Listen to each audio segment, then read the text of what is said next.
She's a failure. Always has been. That's what my mother told the entire family when I left for grad school. She said it again when I didn't show up to Christmas. And again, when I didn't send money for my sister's third DUI bail. But I was there at the trial. Quiet. Uninvited. Sitting in the last row. My name is Dana. And from wherever you're watching this, stay with me.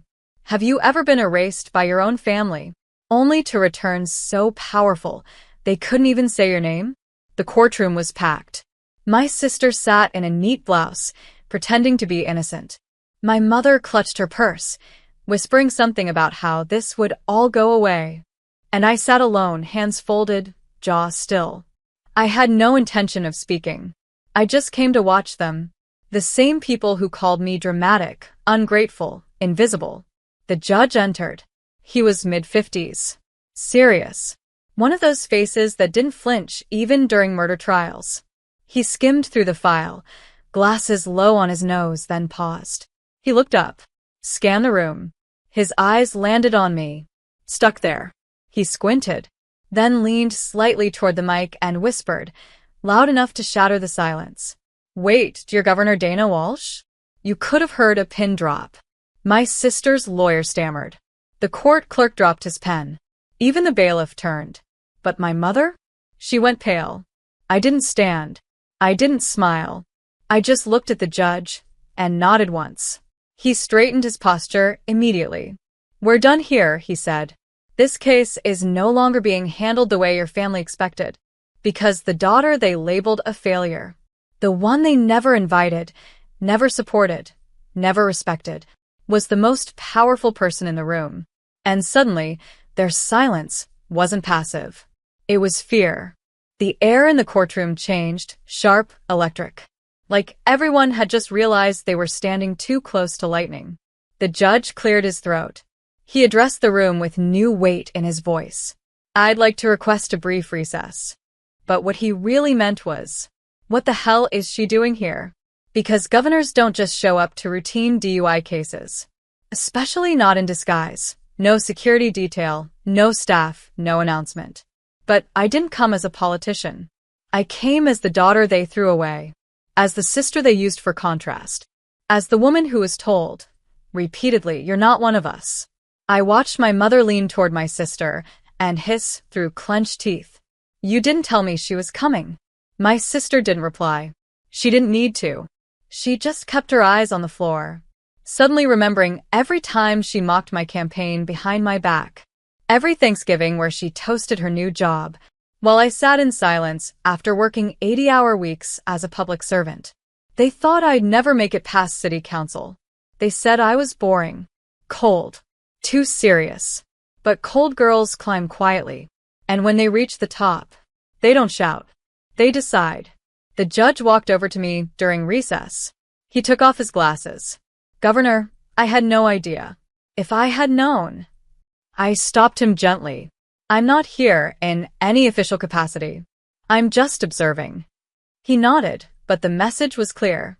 This case was no longer a family embarrassment. It was a career liability for him. The whispers started before the hearing resumed. Reporters in the hallway. Law clerks pretending not to stare. Even the opposing counsel leaned in and asked my mother, "Is that the Governor Walsh?" She didn't answer.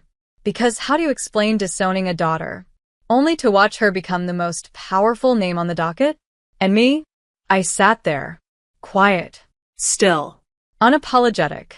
Because I didn't come to flex power. I came to remind them, I am power. Court resumed. But the air was different now. Not a soul could look me in the eye. The judge returned to the bench, suddenly cautious. Measured. He read through the file like it had just turned radioactive. My sister sat up straighter, her lawyer whispering furiously beside her.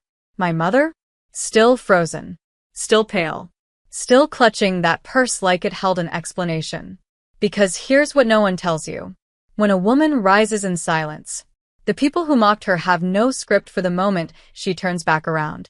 They were still trapped in the story where I was the family disappointment.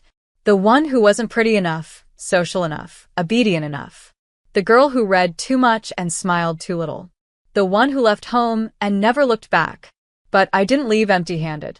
I took every wound, every insult, every time they said I wasn't enough, and I turned it into policy. I turned it into power. While they threw parties for my sister's failed business ventures, I sat in war rooms fixing the healthcare system. While they gossiped about how I couldn't keep a man, I rebuilt housing programs that kept thousands of families off the street. And now here I was, their failure, in a tailored navy suit, with the entire room standing still in my presence. The judge finally looked up. This case is being reassigned. Effective immediately. I will not be proceeding further. Conflict of interest. Translation? He didn't want the fallout. He knew this wasn't just another DUI hearing anymore. It was now attached to my name. My sister's mouth opened. Finally. Dana, please. I turned to her. Slowly. Now you remember my name. Silence.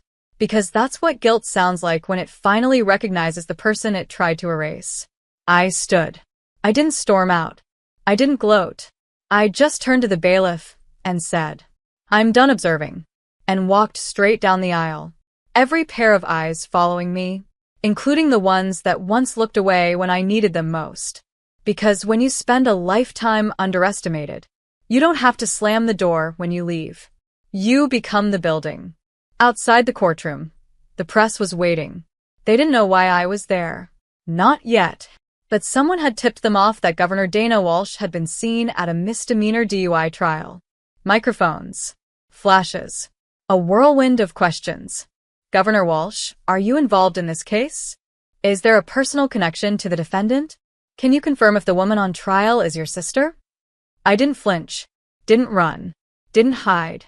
I looked one reporter square in the eyes and said calmly, I was attending as a private citizen. No further comment. And I walked. Straight through the crowd. Through the cameras. Through the noise. Just like I always had. Because when you've spent your life being talked over, you learn to move with purpose, not permission. Back in the car, my phone lit up with missed calls. Mom, 3. Clara, my sister, 8. Unknown numbers, 12. They were spiraling. I could feel it. And still I didn't pick up. Instead, I turned to my driver. Take me to the state office. Because I had a meeting to lead. On foster care reform. A system my mother once said I wasn't emotionally stable enough to understand. And now I was rewriting it. That night, alone in my apartment, I finally opened my sister's texts. Dana, I'm sorry. You could have helped me. You could have warned me. Warned her? Warned her that I had survived years of being treated like the family embarrassment, that I turned shame into strategy, that while they mocked me, I was memorizing everything they stood for. So, I'd never build anything like it? No. I owed her nothing, but I did reply. You had their protection. I had their silence. You were raised to believe the world owed you grace. I was raised to believe I owed it everyone else. Now we're both grown women. And this time, I chose me. Delivered. Read. No response. The silence tasted better than any apology they could offer. Because this time, I wasn't the forgotten daughter in the back row. I was the headline. The one who outgrew their story. And started writing her own. The next morning, headlines hit every feed. Governor Dana Walsh attends sister's trial. Legal system shaken. Family drama at the bench. Walsh's silent message echoes louder than words. They didn't have the full story. They didn't need it. Because the photo just one said it all. Me. Standing quietly in the courtroom aisle. My mother frozen in shock. My sister turning toward me, mid-plea. The judge rising from his seat. That single image went viral. And suddenly, people started asking the real question. What kind of family ignores their daughter until the world doesn't? I didn't say a word publicly. Let the media speculate. Let my family sweat. Because silence had always been their weapon. Now it was mine. That afternoon, I received a call from a blocked number. I answered out of curiosity. It was my mother. Her voice was brittle, polite, exhausted. Dana, I didn't know. I didn't know how far you'd come. We, your father, and I, we thought you were just avoiding us. I stayed quiet. She went on. Your sister is in trouble. Real trouble. They're talking about revoking her license permanently. She might do jail time. You could help. Just say something. I looked out my office window at the Capitol lawn below. Clean. Quiet. Controlled. And said, you called me a failure. For years. And now that I succeeded without your support, you want me to erase the consequences of your favorite's choices. Mom whispered, she's your sister. No, I said gently. She was your golden girl. Now she's just an adult with a record. Then I ended the call. No yelling. No grand declaration. Just truth. Because for years, I begged them to see me. And when they refused, I became someone they couldn't look away from. Later that night, I received an email from the judge himself. Subject: regarding your sister's case. He explained the new handling judge had no intention of leniency. He thanked me for maintaining neutrality. He closed with this: what your presence did in that room will be studied in law schools. Not because of what you said, but because of how many people finally listened. And for the first time, I believed it. My silence was louder than all their years of noise. By the end of the week, Clara's sentence was finalized. License revoked. Probation assigned. Fines stacked, so her lawyers started asking for character witnesses. That's when they called in favors. Aunt Lydia reached out first. Always the family mediator. Dana, sweetheart, your mother is devastated. Your sister is humiliated. Isn't that enough? Enough? Was it enough when they whispered behind my back at every holiday dinner? When I got into grad school and Mom told everyone it was just a phase? When they called me cold, calculated, and career-obsessed because I wasn't smiling for their applause? No, Aunt Lydia. This wasn't about humiliation. It was about accountability. Clara didn't just have a drinking problem. She had an entitlement problem, fueled by a family who never held her to the same standard they buried me beneath. Now that standard had a name, a title, and power that didn't beg for validation. That night, I sat with my chief of staff reviewing policy briefs. Midway through, she looked at me and said, "Governor, you okay?" I paused. Because yes, I was okay. For the first time in my life, I wasn't fighting to be seen. I was watching the same people who told me I'd never be anything suddenly whisper my name with caution. I closed my laptop and answered, "I'm more than okay. I'm free." And I meant it. Because freedom wasn't the power I gained from being governor. It was the moment I realized I never had to go back to beg for love from people who only valued control. My sister was learning now that a last name doesn't protect you from consequences, that the quiet one they dismissed became the one who signs the laws. That courtroom never called me again, but the state legislature did, asking if I'd speak on ethical leadership. And the photo of me at the trial, now framed in my office, a reminder that no matter how far they tried to bury me, I didn't just rise. I made the ground beneath them shake. A month later, I hosted a policy summit in D.C. Senators, governors, federal judges, even international observers, all gathered in the East Hall of the Capitol. I stood at the podium, flawless in navy, notes untouched, because the story I carried didn't need a script. I spoke about systemic privilege, about accountability, about how consequences don't discriminate but people do. I didn't name names, but those who'd read the headlines knew exactly who I was referencing, and those who hadn't felt it anyway. Afterward, I mingled politely, posed for photos, shook hands, until a soft voice stopped me from behind. "Governor Walsh?" I turned. It was Judge Levinson, the man from Clara's trial. He extended his hand. "May I say what you did that day? You didn't say a word, and somehow you still taught us all something." I smiled. "Silence," I said, "is a language. You just have to decide who deserves to understand it." He chuckled, nodded, walked away, and I stood there, letting the weight of that moment settle into my bones. Because years ago, I would have given anything for my family to clap for me. Now, I didn't need applause. I had peace. Then something unexpected happened. The summit coordinator handed me a note. "There's someone waiting downstairs. Says it's personal." I raised an eyebrow, but I already knew. I walked past marble columns, out into the golden dusk, and there she was. Clara. No makeup. Hair pulled back. For once, no performance. She stepped forward cautiously, clutching a manila envelope. "I'm not here to beg. I just wanted to say thank you For not ruining me. You could have destroyed everything." I tilted my head. "You were already doing that." She looked down. "I'm getting help. I'm trying." I didn't hug her, didn't comfort her, but I didn't turn away either. Instead, I said, "Then don't try for me. Try for the person you become when no one's watching. That's who matters now." She nodded, eyes glossy, and handed me the envelope. Old photos.